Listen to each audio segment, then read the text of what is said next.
Mr. Cohen, I want to focus my questions on the smoking gun document you have provided this committee.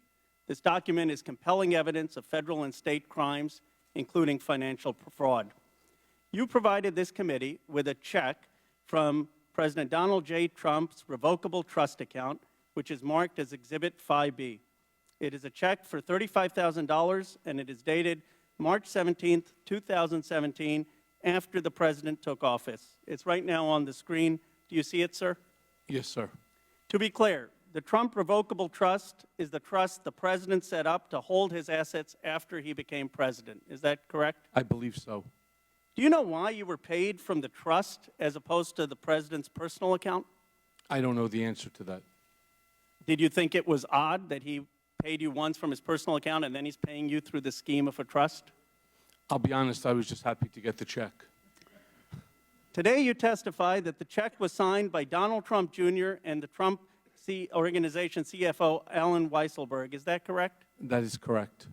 According to the criminal charges against you, you sent monthly invoices containing false information to an individual identified as Executive 1. Weisselberg is Executive 1, correct? Yes. The criminal charge against you then states that Executive 1 forwarded your invoice to someone referred to as Executive 2. Presumably, Donald Trump Jr., who's signing this check, is Executive 2, correct? I believe so.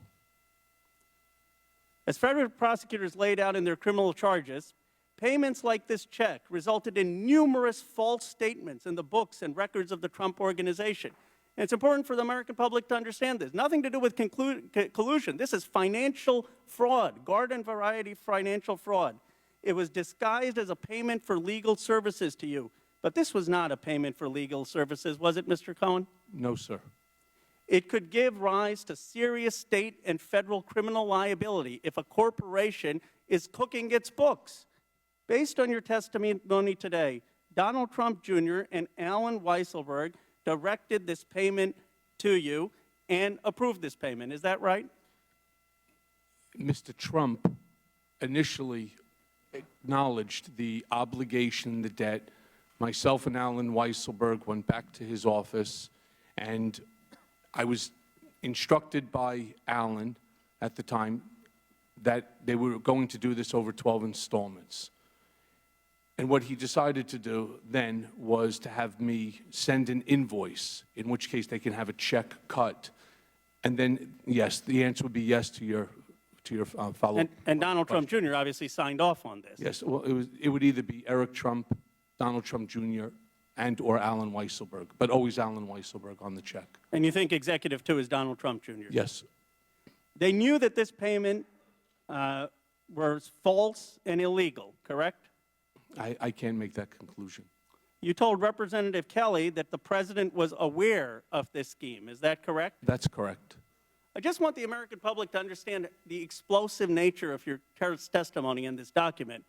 Are you telling us, Mr. Cohen, that the President directed transactions in conspiracy with Alan Weisselberg and his son, Donald Trump Jr., as part of a criminal conspiracy of financial fraud? Is that your testimony today?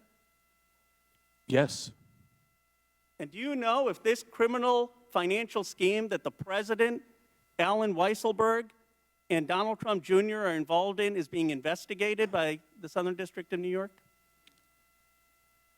I'd rather not discuss that question because it could be part of an investigation that's currently ongoing.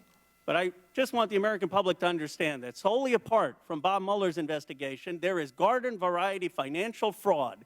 And your allegation and the explosive smoking gun document suggests that the President, his son, and his CFO may be involved in a criminal conspiracy. And isn't it true, Mr. Cohen, that this criminal conspiracy that involved 4 people, that there's only one person so far who suffered the repercussions, and that's why you're in jail? We'll be going to jail, yes.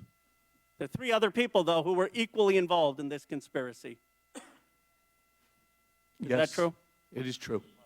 Thank you, Mr. Cohen.